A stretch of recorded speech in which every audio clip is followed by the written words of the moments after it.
Hello and welcome to the latest episode of the BFG podcast. Today I'm here with Jonathon and Denise to talk about Western United versus Wellington Phoenix women from last weekend. So what do we think of the game? Sorry, Blake, before we carry on, we just need to make a little amendment here. It's Western United brackets, States of America brackets. I just need to point that out. Western United States of America. Capitalist state of America. And if you don't follow us on Twitter, you won't know why. I guess if you have a little money, spend it, huh? Yeah. I mean, how good are those? Yeah, how good are those 5 American players? They just killed us, man. Mm-hmm. Good. Very good. I mean, Jess scored on us. That was to be expected. She's real good. To be fair, though, two of those goals two of the goals against us were our own fault. So there was the Kate Taylor not clearing the ball, which was a pretty half-assed effort, and so we got punished for that. And then the other one was when Charlotte Lancaster just about scored an own goal because her body position, she was facing sideways, like looking across the net, and she kind of swung at the ball to clear it. But what she actually did was if the Western United player hadn't put her foot on it, Charlotte would have got an own goal. So that was just that, unfortunate. You see, the problem is that, and I want to get your opinion on this. Maybe this is more a Jonathan question, but what's happening to our second halves? Because we're doing so well within the first half, and then the second half just got a pop. What's going wrong with this formula? What do they need to change? Because I've been trying to put my finger on it, and I just can't get it. I watched both games back about 3 or 4 times each, and I just can't get it. I think it's fitness. I mean, no athlete wants to say, you're not fit enough. And these are all awesome athletes, and they're way fitter than I am. And but some of the best teams are the fittest teams. And fitness comes 6 months ago. It's not about the here and now. And they would have had to have done the work, the cardio work, the strength work, everything, in the past. And when you're leading up to you have a bit of a preseason, not much. These players have to come in fit and ready to go.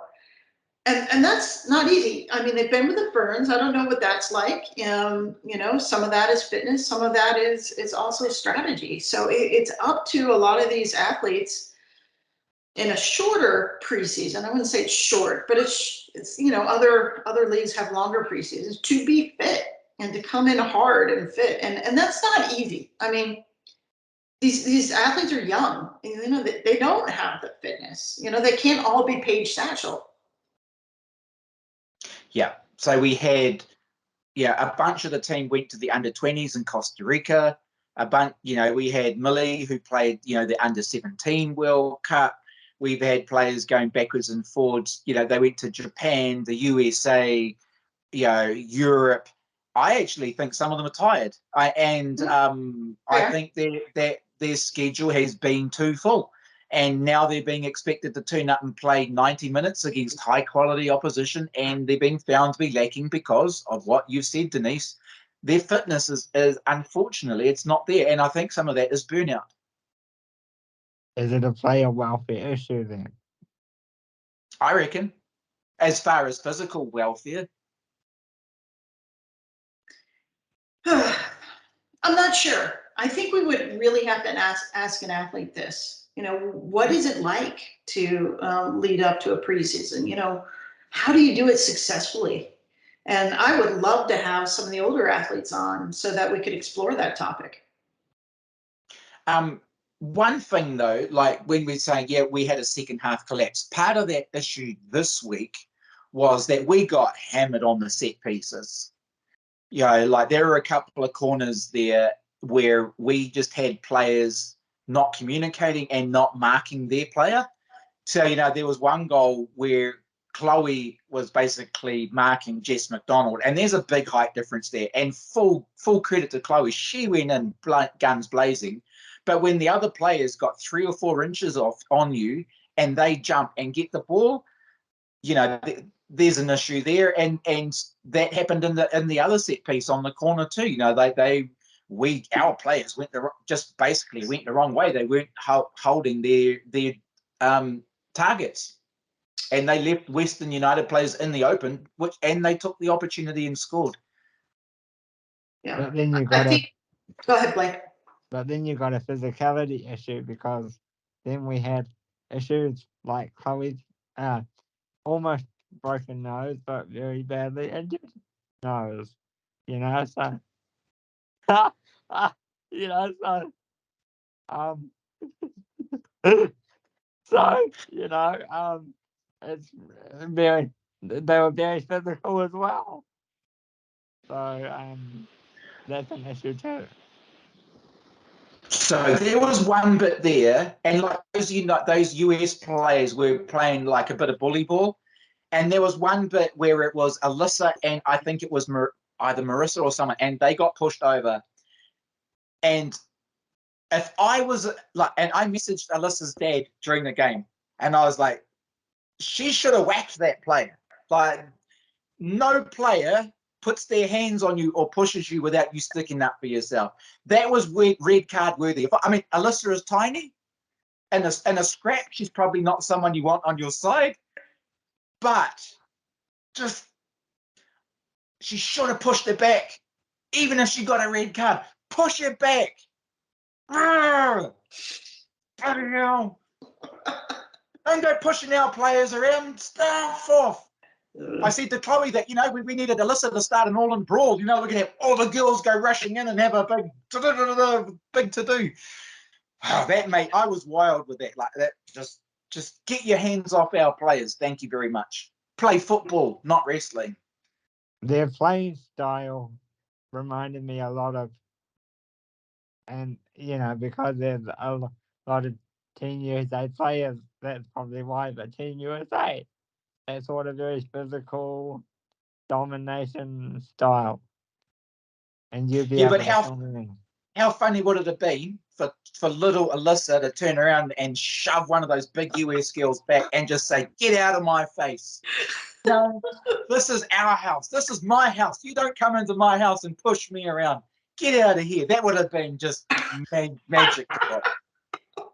Like, stuff I off. would have paid money to see that one. Hold on. So what are you gonna ask? What are you gonna ask Alyssa when we get on the show then? Oh, I messaged her at the beginning of the week. I was like, "Listen, you should have smacked her one. You should have shoved her back." She hasn't replied because she's turned her Instagram off. I think she's just not having a good week. But her dad was like, "Oh yeah." Hey, to be fair, if you said that to me, I would have replied. Well, there is a lesson there. If you're going to play on the international level, you can get away with stuff, and there is a style of football that you're going to have to swim in. And you know, we've seen it from South Korea. I mean, they don't play, you know, tit for tat little, you know, just little angles of passes. I mean, they're a physical side. It doesn't matter your ethnicity. If your style of play is physical and you're used to, you know, holding people down and you know, getting in there, and if we have to be on it with marking and this and that, and you know, bump a player a little bit to make sure you're there. And so when they go to jump for the ball or position, that, you know, they know that, you know, they have to get through you to get that goal. I mean, that is football. So one of the things that happened this week is that Zoe McMeekin was not in the starting lineup. And there's a reason for that, and that's because Zoe got a little bit carried away when, you know, she was playing defensive back, and in the first game she kind of was trailing forward and playing more as a wing than a back, which made us come unstuck. However, Zoe is now like 6 foot tall. And when she starts the bulk, like when she stops going up and starts coming out and getting some bulk on, she's going to make a fantastic defender at the back, hey? And like when people are doing that and there's some of that argy-bargy stuff, she's going to be bumping shoulders and bumping them off the hip, and she's going to be a force to be reckoned with, which suits that style of play more, that bumping and grinding kind of stuff. Just bumping and grinding. Yeah. There is a lot to football that we don't see. A lot of us we follow the balls, but when you get down to it, it's how you position your hips, how you hold, how you jump. And listen, I think they still have all the heart in the world. They have all of our praise of just fearlessness and going for it. There's just things you gotta work on, and these are things that they're not going to come right away, and particularly with the size and shape of some people. So what did work well is that Zoe dropped out, Marissa went from the left to the right, and Michaela Foster came into that left back position. Michaela Foster was so good. She was, oh man, I was thinking this afternoon, I'm not sure where she's come from and stuff, but she laid down some strong football on the Saturday afternoon. What a week for her. I mean, but. So tell us what happened. Personal and professional. Feeling the rainbow love. So tell us what happened, Blake. Fill us in on the background. She got engaged this week. Yep. So Friday night she got engaged to her partner. So very cool news. Very happy for Michaela. Absolutely. That's great. That's so cool. It was Michaela, right? Yeah. The other cool thing that happened in that game on Saturday was we saw Mickey Robertson. Holy beep! So it was Michaela. What a revelation right? She was. Okay. No. Yeah, it was Michaela. I feel like I need to fact check that. Michaela Foster. Okay, great. Yes, she got engaged to her partner. That's so good. Woohoo! Yeah. What about Mickey? Yeah, she was great. Wow, she was clearly very good. She was a highlight on the field. That was just great to see. So I was very happy with that. And what was cool? Boy, is she a good player. Yeah. I've never seen her play a game in full before, apart from the highlights in Wellington. Oh my gosh, she's good, isn't she? She's so good. And what the difference was too with having Mickey there was she was so fast on the wings, and our front three, Ava and Betsy and Pate, they were playing up. They were playing way up. There's none of this, we'll sit back, like a semi-attacking, semi-defending. They were playing up the pitch, and Mickey beat her defenders so many. Like, she was running around them like no one's business. It was so good to watch. Yeah, that was to me, that was the thing that made my heart beat during the match, was just watching that go. And I told you that I that she was the one to watch for this match. So what do you think? What's next? How are we going to do? The one more thing I wanted to touch on before we wind down. We were talking me and Jonathan were talking today about the clip, and when we were thinking about the other thing, we were talking about it, and we were saying, how long are we going to have her for? Because she's just so good. She was another player that was good on the weekend. She's just so good. Yeah, I don't think we're going to have her for very long. I think she'll end up, and I think that's why she's signed the amateur deal. She'll go to Europe. She'll go to college. She's just so good. Agree. Is there any particular college or style of coach in the US where you think Millie might fit in a bit better, Denise? Or is it just go where you can? Has she signed with any university? No, No, not yet. not publicly anyway. Yeah, I mean, there's thousands of them. It's really, it's like a marriage. Someone has a need, someone has a position to fill. Looking, I mean, yeah. Looking at some of the systems, I reckon, ironically, Georgetown or UCLA could be good for her. Right. UCLA is a fantastic school for women's football. I mean, I would send every Kiwi there if we could. And the cool thing is that it's on the West Coast, so it's easy for you can jump on the plane, hit New Zealand time at 9 p.m. and get there, in the morning on the next day. So the travel is not so hard. Whereas if you're playing on the East Coast, there's a lot more travel that you have to go through. It's a lot more tiring. Yeah, I would definitely look for West Coast schools, but that's just me. I would actually just find the best program out there. I mean, there's, like I said, there's hundreds of Division I schools that she could play for, and just finding the right fit. I can make up stuff, but I can rattle down the top teams. But really, it's about what they need at that moment for each university, and sometimes it's a good fit, sometimes it's not a good fit. So you really want to go to a place that you'll play and be wanted, not just ride the bench. So as we wind down, do you think it was an improvement on last week compared to the Melbourne game? And how do you think we'll do against the Victory this week?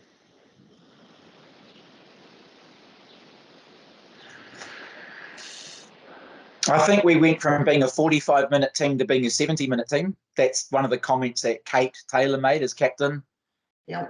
If we can get to being an 85-minute team this week, that would be an improvement. But like we've seen with the Phoenix men, you've got to be a 95 or 100-minute team, because how many times have the Phoenix men lost it in extra time?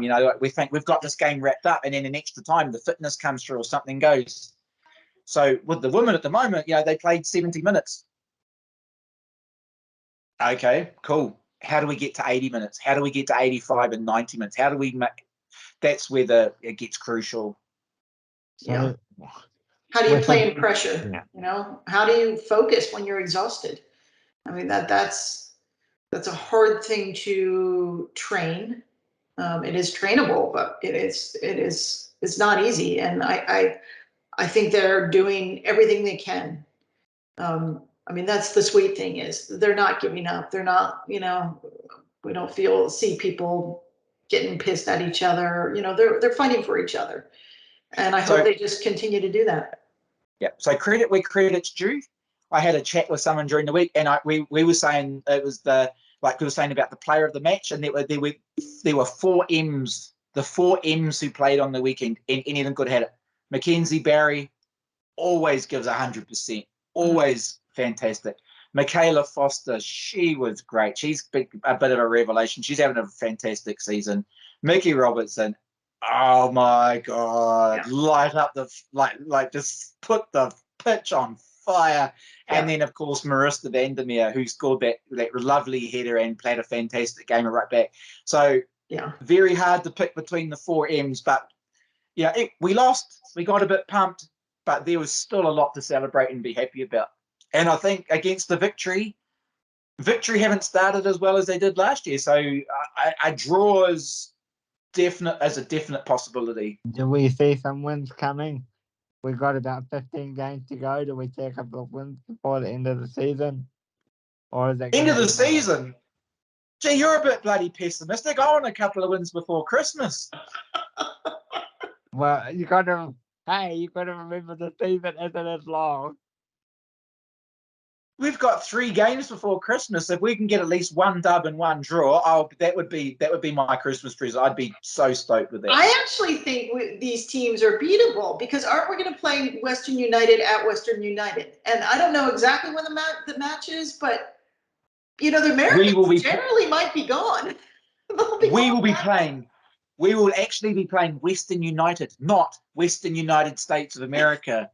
Yeah. And that is a game and so when we play that game, because a lot of these United States players are disappearing at Christmas because they're going off for international duty and back to club, back to home country stuff. So that's going to mean Western United are going to come down to actually we're going to have the relativity will be much better, and I think we can roll them. We showed we were in the game for a big part. Yeah, I mean, we just have to check on their contracts. Some might have longer contracts than others. I know Jess has a shorter contract. I don't think any of them are going back for international duty, but they might be going home, in January. Hey, well, like Rojas, who we played in the first game that first weekend, who had an absolute blinder. She's only in the league till Christmas. Yeah. So when we get to into that January, February, March, then I think that the relativity or the competitiveness will be a lot more even. Yeah. And, there'll be gaps that these teams have to fill that people won't have the same experience that the Knicks do. Hey, do we think that Jess could be a surprise inclusion in that Team US? It's looking good. I love Jess. I do not think she'll be in the World Cup. Anyway, we'll leave it there, and so Nick, we will be back to talk about the victory, and we'll see you on that episode. Don't forget to like and subscribe this video, and we'll see you on the next